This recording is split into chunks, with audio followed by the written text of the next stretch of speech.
ঐতিহাসিক সকালে শ্রীরামচন্দ্র যে দুর্গার বোধন করেছিলেন, স্বর্গের দেবী পুরুষগণ যুদ্ধে পরাজিত হয়ে যে রণদেবীকে অসুর নিধনে পাঠিয়েছিলেন, সেই দুর্গায় 21 শতকে নারীর ক্ষমতায় তার মহাতে চিরজাগরুক আগুন হয়ে জ্বলে উঠুক মাটির পৃথিবীর প্রতিটি নারীর মধ্যে।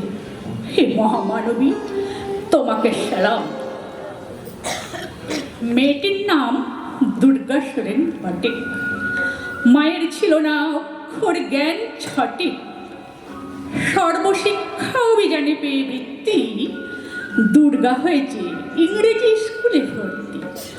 সাঁওতালি ডান, ইংরেজি ভাষা বা হাতে, কম্পিউটারে শিখেছে ইমেল পাঠাতে।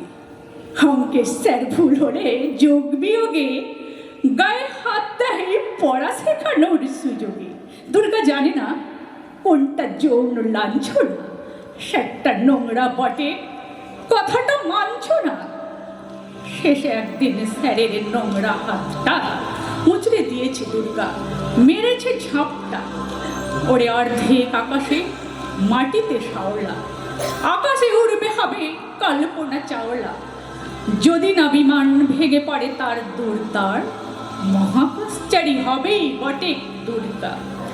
বিশ্বায়নে পণ্যায়নে খণ্ড খণ্ড মানচিত্রে বাংলা বিহার রাজস্থানে সাধারণী নমস্তুতে।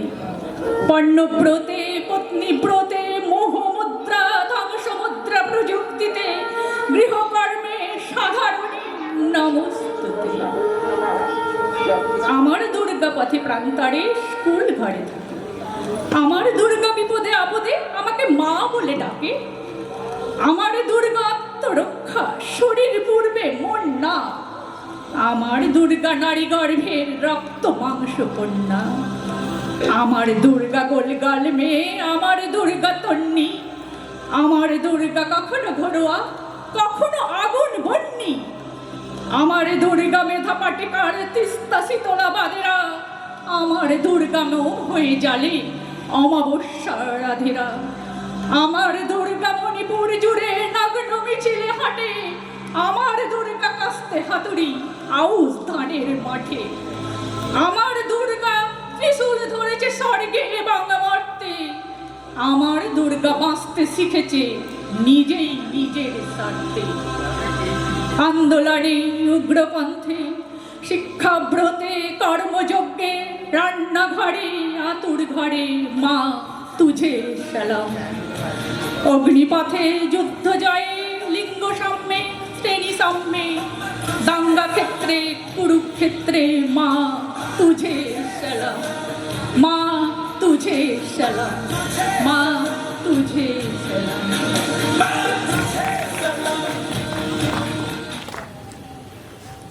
আমি সেই মেয়ে, বাসে ট্রেনে ট্রামে রাস্তায় আপনি যাকে রোজ দেখেন, যার শাড়ি কপালের টিপ কানের দুল আর পায়ের গোড়ালি আপনি রোজ দেখেন। আর আরো অনেক কিছু দেখতে পাওয়ার স্বপ্ন দেখেন। স্বপ্নে যাকে ইচ্ছে মতন দেখে, আমি সেই মেয়ে। বিহারের প্রত্যন্ত গ্রামে দিনের আলোয় যা ছায়া মারানো আপনার ধর্মে নিষিদ্ধ, আর রাতের গভীরে যাকে বস্তি থেকে তুলে আনতে বাইক বরকন্দাজ পাঠান আপনি। আর সুসজ্জিত বিছানায় যার জন্য অপেক্ষায় অধীর হয় আপনার রাজকীয় লাম্পট্ট, আমি সেই মেয়ে। আমি সেই মেয়ে আসামের চা বাগানের ঝুপড়ি কামিন বস্তি থেকে যাকে আপনি নিয়ে যেতে চান সাহেবী বাংলোয় মধ্যরাতে।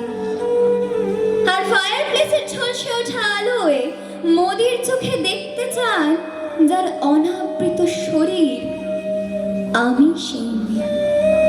আমি সেই মেয়ে, রাজস্থানের শুকনো উঠোন থেকে পিপাসার জল আনতে যাকে আপনি পাঠিয়ে দেন 10 মাইল দূরে সরকারি ইদারায়, আর 20 মাইল হেঁটে কান্ত বিধ্বস্ত যে রমণী ঘরা কাকে ঘরে ফিরলেই বসিয়ে দেন চুলার আগুনের সামনে আপনার রুটি বানাতে। আমি সেই মেয়ে। আমি সেই মেয়ে যাকে নিয়ে আপনি মগ্ন হতে চান গঙ্গার ধারে, কিংবা ভিক্টোরিয়ার সবুজে, কিংবা সিনেমা হলের নীল অন্ধকারে, যার চোখে আপনি এঁকে দিতে চান ঝুটা স্বপ্নের কাজল, আর ফুরিয়ে যাওয়া সিগারেটের প্যাকেটের মতো যাকে পথের পাশে ছুঁড়ে ফেলে আপনার ফুল সাজানো গাড়ি শুভ বিবাহ সুসম্পন্ন করতে ছুটে যায় শহরের পথে। কোণে দেখা আলোর গোধূলিতে একা দাঁড়িয়ে থাকা আমি সেই মেয়ে। আমি সেই মেয়ে যাকে দেবতারাও ক্ষমা করেন না, অহংকার আর শক্তির দম্ভে যার গর্ভে রেখে যান কুমারীর অপমান, আর চোখের জলে কুন্তি হয়ে নদীর জলে বিসর্জন দিতে হয় কর্ণকে আত্মচোখে। আমি সেই মেয়ে। সংসারের অসময় আমি ভরসা। আমার ছাত্র পাওয়ানো টাকায় মায়ের ওষুধ কেনা হয়, আমার বাড়তি রোজগারে ভাইয়ের বই কেনা হয়। আমার সমস্ত শরীর প্রবল বৃষ্টিতে ভিজতে থাকে, কালো আকাশ মাথায় নিয়ে আমি ছাতা হয়ে থাকি। ছাতার নিচে সুখে বাঁচে সংসার। আপনি আপনি আপনি আপনারা আপনারা আমার জন্য অনেক করেছেন। সাহিত্যে, কাব্যে, শাস্ত্রে, লোকাচারে আমাকে মা বলে পুজো করেছেন, প্রকৃতি বলে আদিক্ষেতা করেছেন। আমার শহরগঞ্জের কানাগলিতে ঠোঁটে রং মাখিয়ে কুপি হাতে দাঁড় করেও দিয়েছেন। হ্যাঁ, আমি সেই মেয়ে। হয়তো একদিন, হয়তো অন্য কোনো একদিন আমার সমস্ত মিথ্যে পোশাক ছুঁড়ে ফেলে দিয়ে আমি হয়ে উঠবো সেই অসামান্য। খোলা চুল মেঘের মতো ঢাকবে আমার খোলা পিঠ, দু চোখে জ্বলবে ভীষণ আগুন, কপাল ঠিকরে বেরোবে ভয়ঙ্কর তেজরশ্মি, হাতে ঝলসে উঠবে সেই খড়গ, দুপায়ের নুপুরে বেজে উঠবে নরদুন্দুবি, নৃশংস অট্ট হাসিতে ভরে উঠবে আকাশ। দেবতারাও আতঙ্কে স্তব্ধ হয়ে বলতে থাকবেন, মহামেঘ প্রভাঙ্ঘোরাং মুক্ত কেশিং চতুর্ভুজাং কালিকাং দক্ষিণাং মুন্ডমালা বিভূষিতাং। বিভৎস দাবানলের মতো আমি এগোতে থাকবো, আর আমার এগিয়ে যাবার পথের দুপাশে মুন্ডহীন অসংখ্য দেহ ছটপট করতে থাকবে। সভ্যতার দেহ, প্রগতির দেহ, উন্নতির দেহ, সমাজের দেহ। হয়তো আমি সেই মেয়ে, হয়তো হয়তো বা।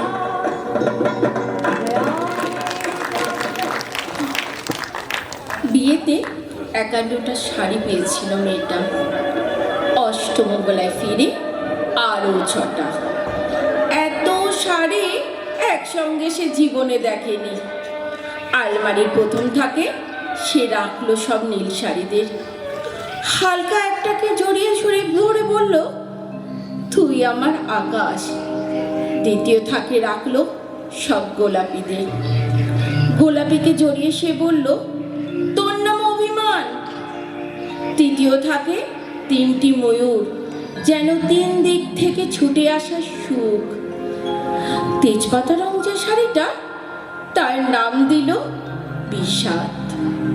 সারা বছর সে শুধু শাড়ি উপহার পেল। এত শাড়ি এক জীবনে কি করে পরবে? বছর যেতে না যেতেই ঘটে গেল সেই ঘটনাটা। সন্ধ্যের মুখে মেয়েটি বেরিয়েছিল স্বামীর সঙ্গে চাইনিজ খেতে, স্বামীর সঙ্গে চাইনিজ খেতে। কাপড়ে মুখ বাঁধা 3টি ছেলে এসে দাঁড়ালো। স্বামীর তলপেটে ঢুকে গেল 12 ইঞ্চি, ওপর থেকে নিচে, নিচে থেকে ডান দিকে যাকে বলে এল। পড়ে রইল খাবার, তখনও চিলিপিস থেকে ধোয়া উঠছে। এর নাম রাজনীতি বলেছিল পাড়ার লোকেরা। বিয়েতে 51টা শাড়ি পেয়েছিল মেয়েটা।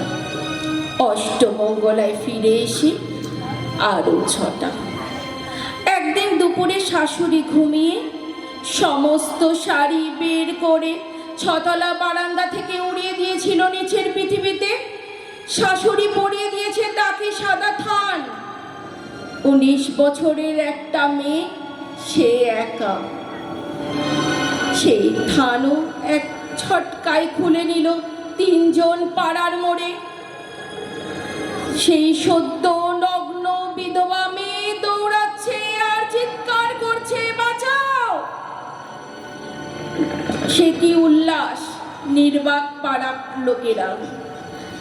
বিয়েতে 51টা শাড়ি পেয়েছিল মেয়েটা। অষ্টমঙ্গলায় ফিরে আরো 6টা।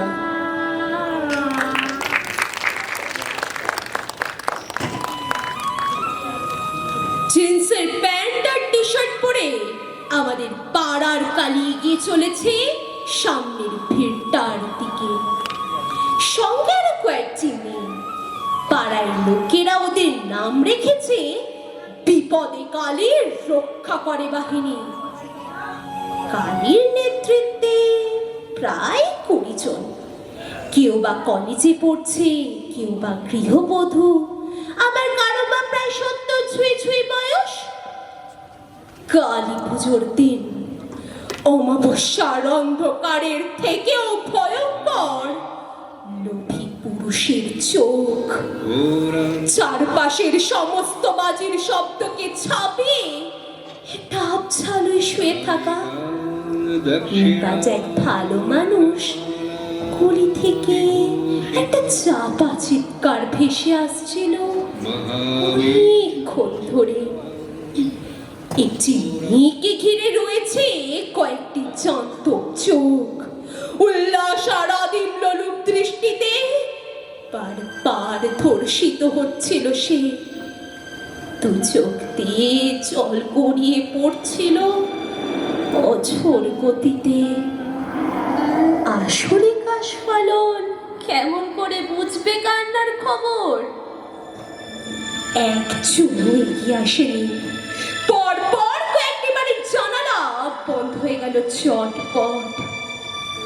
ঘটনাটা যেখানে ঘটছিল তার ঠিক পাশের বাড়িতে বছর খানিকের একটি বাচ্চা বোধহয় খুব খিদে পেয়েছে বলে চেঁচিয়ে উঠছিল বারবার।